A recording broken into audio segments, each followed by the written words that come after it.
Have you ever held a seashell like this up to your ear and you said you could hear the ocean? Well, that's not technically true, but it's interesting because inside your ears, there's a little organ that looks like a seashell that actually transmits signals about what you hear. And that is the beautiful cochlea. So today we're going to talk about hearing physiology. How do we get vibrations, sound waves, into our ears and then eventually transmit it as a nervous signal? So like a neuron sending an action potential. We're going to talk about that today. Hey everybody, Organized Biology here, where we make difficult biology concepts simple. And I want to make it simple straight up because this is complex, y'all. This took me like probably 20 hours of study to really understand what's going on. So let's start with the end in mind. We know the vibrations are the stimuli, right? We're trying to detect vibrations. So we need to have some sort of way in our cells to detect that movement, the vibration, and then send that as an electrical signal. So how do we do that? Well, eventually we're going to talk about things called hair cells over here. And I love the name hair cells because, you know, anatomists get lazy sometimes and just literally you call it like they see it. It's got hair, right? So these hair cells have these little projections called stereocilia. Stereocilia literally translating to sound projection. So the cilia, the projection, and it's going to detect sound. Well, how is that going to happen? Well, we're going to take these vibrations and literally move those hairs, stereocilia, and that's going to transmit a signal. How does that happen?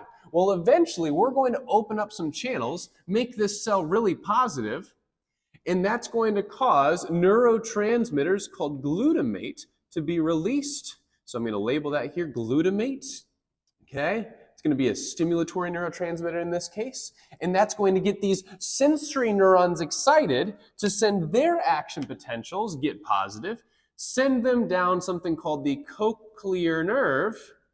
We're going to eventually go to the thalamus as always to sort it out, and then it's going to be perceived in the temporal lobe of the brain. So that's our tract, y'all. Vibrations out here to eventually vibrations in a cell, sending electrical chemical signal through the cochlear nerve. How does it all put together though? Let's get started. So what we have first is a mechanical vibration of something called your tympanic membrane. So as the vibrations come into your inner ear, this is going to be called the tympanic membrane. Tympanic literally refers to drum. So if you've ever been in band, like a band geek like me, tympani is one of the bigger drums. It's actually on the introduction of the Olympic soundtrack where it's like dum, bum, bum, bum, bum. That's a tympani, okay? So it's an ear drum. What does a drum do? Well, it vibrates when it gets hit by something.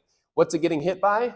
Vibrations, sound waves. Pretty cool. So we got the tympanic membrane vibrating, but it's not near the cochlea, which we've opened up here. And if we know the hair cells are kind of in this area down here, right? This is the nervous tissue that's going to detect it. We need to somehow get these vibrations into the inner ear. So we're going to keep transmitting the signal throughout. Next is going to be 3 ossicles that will get vibrated. So I'm going to label them 1, label them 2, and label them 3. Ossicles, right? What are ossicles? Well, ossify means to build bone. And these are literally 3 tiny bones. I think of them as little bone popsicles, right? They're tiny little popsicle-like bones, and they're so tiny that if I had a penny, it would be about this big. This is how big the penny would be. So these are really, really tiny bones, the tiniest bones in your body. And in order, 1 being the malleus, 2 being the incus, and 3 being the stapes, they will vibrate in that order. And eventually that stapes is going to vibrate some fluid to get closer to the hair cells. Brilliant. Now a couple things with these 3. They are held up by a bunch of ligaments. I'm just going to name them ligaments. They have a bunch of names. And these ligaments are vitally important to hold those bones in place so that the signal can be transmitted properly. If you listen to loud noises a lot, so like you're blaring music into your ears, sometimes these ligaments can get kind of partially torn, and that can actually prevent the signal from getting through to the cochlea, and now you can't hear very well, okay? So you don't want that. Now, as we move through, the stapes is going to compress a region inside the cochlea called the oval window. The oval window. It's named that because it looks like an oval, obviously. And then it's going to compress some fluid inside of here. So before we get into the fluid movement, I want to point out that everything in black I've drawn is a bone.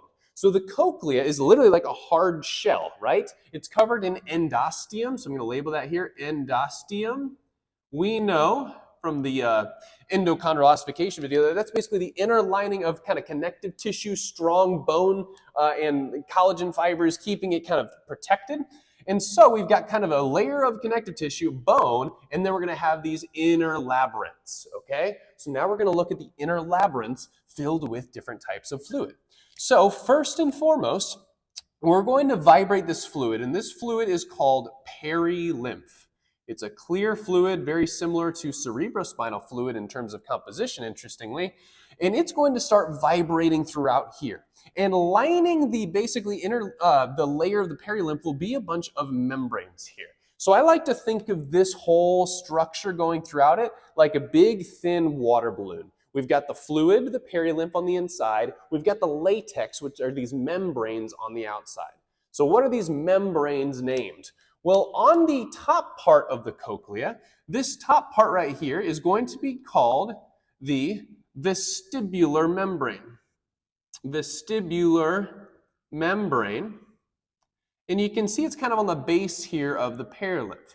Now, why do we call it the vestibular membrane? Well, because this pocket of fluid is called the vestibule, the scala vestibuli specifically.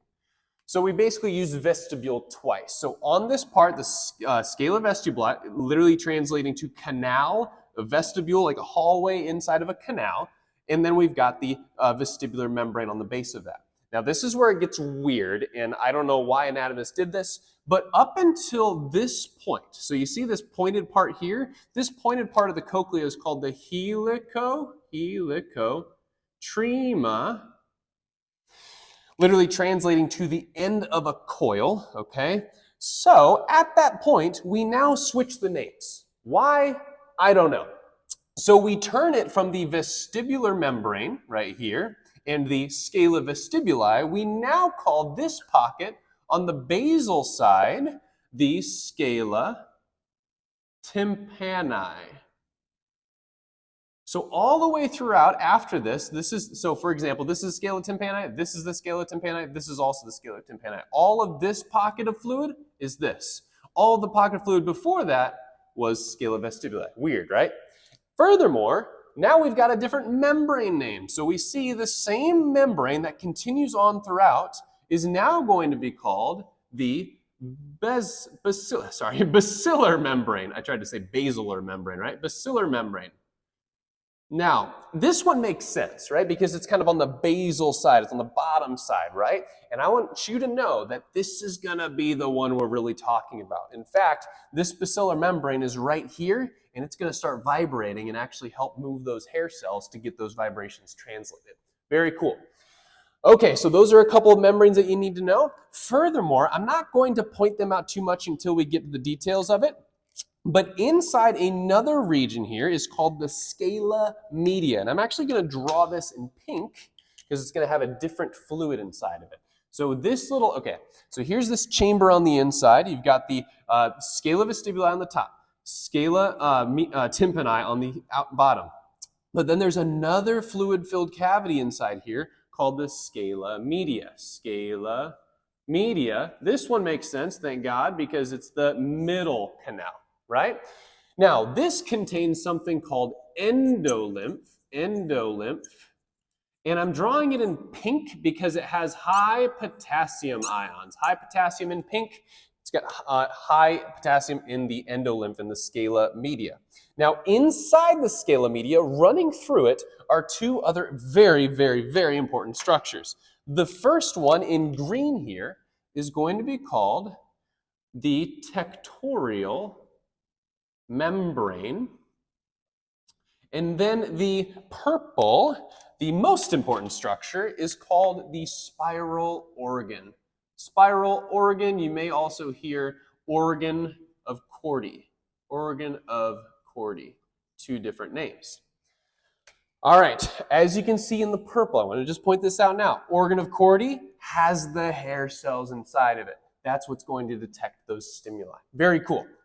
Okay, so now that we've got maybe the structures labeled in here, now let's talk about actually what's going on with the vibrations, right? Well, we've got the perilymph vibrating, right? And as the perilymph vibrates, it's going to shake all of those membranes. So you kind of see how these membranes are getting vibrated all throughout. So I've kind of drawn a few going down here. So we're basically, it's like a waterbed, right? You press on the waterbed and there's just waves all the way throughout, okay? Same thing with a water balloon. If you press on one end of the water balloon, the other end kind of balloons out, right? So as this fluid gets compressed by the stapes, all of that begins to occur. Okay, so that's where I want to zoom in next. So what we're going to do is we're going to zoom in. It's like I'm going to take a piece out of the cochlea. I'm going to divide the cochlea like this. You don't have to draw this. I'm going to divide the cochlea like this, kind of like a bracket here. And we're going to basically cut it open and peek inside.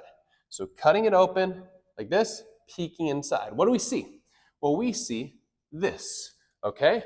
Well, let's get our bearings here because I know kind of getting to a different part kind of feels weird, right? Well, we've got on the top here, what's this fluid? Well, this is perilymph in the scala vestibuli, right? So this is scala vestibuli. What would the bottom be then? Well, bottom would be the scala tympani, right? Scala tympani. And then what would the middle be? Once again, scala media. So this is the scala media. I'll just say SM for now. Okay, so we've got our bearings, 3 different pockets. As we zoom in now, we see a little more detail of that tectorial membrane. So I'll label this guy TM, tectorial membrane. And we've also got that organ of Corti here. Okay, organ of Corti. So why did I just draw this organizational kind of pattern of this? Well, in this way, we can kind of see how this is oriented now as a coronal section, right? So we're looking inside of it, and we're going to zoom in once again on this little region right here. So it's basically like this. Here, let me kind of bracket it out. We're zooming into this region here onto this picture. Okay, so what do we got here? Well, you see a bunch of pink here, right? What is this? This is, again, the endolymph, which is very high in potassium, as we mentioned earlier, because this is a scala media. So scala media is still right here. What do we see here? Well, this is the tectorial membrane, yes? Tectorial membrane is a stiff membrane. It's going to hold up there. I'll talk a little bit more about it later. And then finally, we have the organ of Corti, all in purple, and specifically we're going to look at those hair cells. The guys right here are the hair cells. But then we have a lot of other purple cells that are just called supporting cells. Supporting cells. Their job is basically to just hold everything pretty steady. Okay, so finally, we're into it. We're into the actual structure. So everything's starting to vibrate. Everything's starting to vibrate. When that happens, we've got, once again, the vestibular membrane here, vestibular membrane on the top, okay, lining the scala vestibuli. But we're mainly going to focus on the basilar membrane right here. Basilar membrane. That's going to be the key guy. Why? He is directly connected to these hair cells. And as we saw, the basilar membrane vibrates whenever this perilymph is compressed, right? So here's the compression, here's the vibration. If this vibrates, right, if this basilar membrane begins going up and down and up and down and up and down and all around, what do you see the stereocilia on the hair cells will do? Well, think about it, like these are the hair cells, right? Here's the tectorial membrane. The tectorial membrane, I want you to know, does not move. So it is immobile. It is not going to move at all. Okay? So, as the hair cells with the basilar membrane on the base, I can kind of hold it like this maybe. So here's the basilar membrane, right? Here's the hair cells. Maybe that's not going to work. Okay? There we go. As basilar membrane vibrates, tectorial membrane's here. What begins to happen to the hair cells, stereocilia, when they hit the tectorial membrane? They begin to bend, right? You see that? So they're bending because basilar membrane's vibrating and it's basically butting up against, and now the stereocilia bend, bend, bend. Very cool. So let's look at what begins to happen as the hair cells begin to bend their stereocilia. So what I've done is I've zoomed in on the stereocilia, and you see two projections, two stereocilia, and we see these little connections between them called tip links, and I drew them in pink for a reason. These are tip links. And this is an incredible, incredible structure. Absolutely amazing. It's a spring-loaded potassium gate. So I'm going to say a spring-loaded potassium channel or potassium gate. Gate is probably a better word, right? Potassium gate. And when the hair cell, the stereocilia bend, see they're bending to the side, what do you see the spring doing? Opening up that gate, right? So the spring pulls open and the gate opens. So this is an open gate. And now, knowing we have high potassium surrounding the hair cells, right? Endolymph, high potassium, where do you think potassium will begin to flow? We know it always flows high to low, flows into hair cell, a lot of positive potassium, and another ion that will flow in will also be calcium. So there's actually going to be a decent amount of calcium outside. They can kind of sneak into these channels as well. So we're having high calcium and high potassium now enter the cell. Now, if you've taken any of my classes, you know that calcium loves to move stuff, And what types of stuff does it move in these types of cells? It loves to move vesicles. So it's going to allow these vesicles to fuse with the outer membrane here, thus releasing, again, glutamate, thus stimulating sensory neuron. Sensory neuron gets positively charged as well, and it will send its action potential back through the cochlear nerve, which we see here, cochlear nerve. Those action potentials will be sent to the thalamus and then to the temporal lobe of the brain. Amazing! So, as we've seen, vibrations have now turned into electrochemical potential. But I've got a couple more questions for you. Number one, why haven't you liked this video yet? And why haven't you subscribed to the channel if you haven't? And number two, how do we hear different pitches? Like in this video, I've talked like really high sometimes because I've gotten excited, and then I've kind of talked low, right? What makes the difference on how you perceive that? And then also, I've screamed at you a couple of times, and then other times I've talked really quietly, trying to be a good presenter, right? So how do we modulate for volume? And then how do we modulate for pitch, which is basically saying high pitch or low pitch, right? Well, let's start with the easiest one first, and that's going to be volume. Well, think about it. The higher the volume, the stronger the vibrations, right? So instead of just being like these little arrows, instead now we have like really big arrows, right? Super loud volume, right? A lot of vibrations. So what do you think will happen downstream? Well, tympanic membrane will vibrate more. All the ossicles will vibrate more. All the perilymph will vibrate more. Thus, all the membranes will vibrate more. Thus, the hair cells will just get beat up against the tectorial membrane, right? Therefore, what do you think will happen to these potassium channels? Well, instead of just being partially open, what if they open like this, like the spring tip pulls it open like that? Well, now there's a much greater rush of potassium and calcium in, therefore a much greater release of neurotransmitter, right? Thus a much stronger signal. So volume is all due to the increase of action potential frequency. Action potential frequency. We've talked about that before, where frequency modulating action potentials. The more action potentials we send, the more signals we send, the stronger that reception of the signal will be. Therefore, we perceive that as a high volume. Very interesting.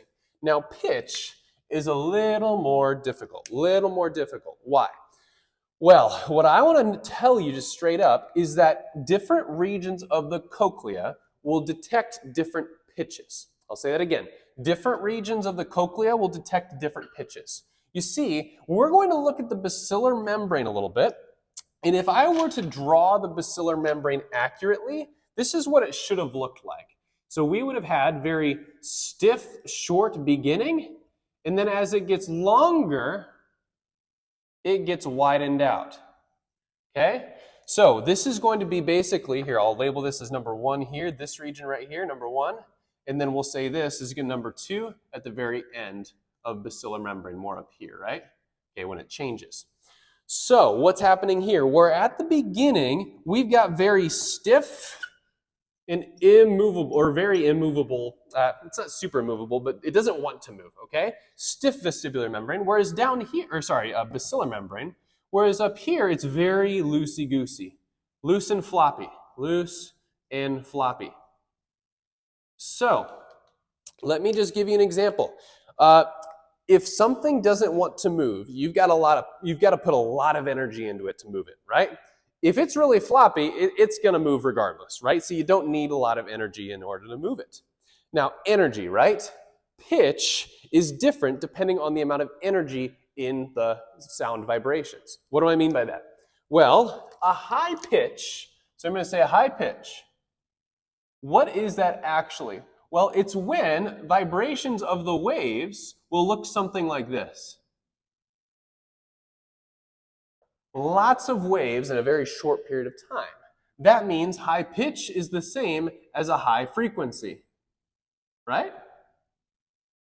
Whereas a low pitch, okay, a low pitch is the opposite. A low pitch would be something like this. Long wavelengths, therefore it's a very low frequency. If you were to guess, which one has more energy? Which one has more energy, more punch to it? It's actually going to be the high pitch frequency. So since the high pitch, high frequency means high energy, the stiff part of the basilar membrane will vibrate. So I'm going to say the high pitch will be detected here. High pitch detected here. So basilar membrane actually vibrates even in the stiff part because of the high energy from the high frequency of sound. Whereas over here, the loose and flappy part, we're going to have low pitch detected here. Low pitch detected here because there's going to be less energy required, right, in order to vibrate it. Now, if I were to ask you which part of the basilar membrane gets a little less good at what it's doing, a little less good, it's actually going to be this stiff part, the beginning part of the basilar membrane, because as you get older, it's harder to hear higher pitches. And that's because over time, this part of the basilar membrane here gets loose. So gets loose over time. Think of it just like your skin, right? It begins to sag a little bit, okay? So therefore, it's not really tight. Therefore, it's not going to be able to detect those high frequencies anymore. Now, before I let you go, I've got one final thing that I kind of want to teach about because it's a reflex and it's really cool. Let's say, for example, you're that dumb person who's going to listen to loud blaring music and you say, I don't care about my cochlea, I just want to bust it open. Well, your body is going to try to protect yourself from that. So what's interesting is we have a tiny little muscle here, okay, you may not have even seen it, called the stapedius muscle. Stapedius muscle. And we also have another muscle connected to the tympanic membrane called the tensor tympani, but we're just going to focus on the stapedius muscle. Let's say, for example, you listen to really loud music, so all these massive frequencies are coming in. Well, you don't want to break everything, and you don't want to terribly. You could actually bust your hair cells, right? Because if they vibrate too much, they could just blow up. Right? So you don't want to do that to your hair cells. So your stapedius muscle is actually a skeletal muscle that you cannot control, which is interesting. You cannot control this guy, even though it's skeletal, because generally skeletal muscles you can control, but this one's only controlled by a reflex. What's that reflex? Well, as we send way too many action potentials past through the cochlear nerve because of those loud noises, what it will do, it will feed back to the brainstem, specifically to the olivary nucleuses. So to the brainstem, and it's going to have immediately an efferent output, so a motor output. And that efferent output will specifically talk to the tensor tympani as well as your stapedius muscle. And what it will do is it will contract that muscle, thus holding that bone really hard so it won't vibrate as much. Therefore, if the stapes doesn't vibrate as much because it's all tense, we're not going to compress the perilymph as much, and we're going to protect our very, very small and meaty hair cells, right? So we don't want to hurt the hair cells, therefore muscle contracts, holds the stapes steady. So even if you really like loud music, your brain's going to try to protect your inner ears for you. Take care.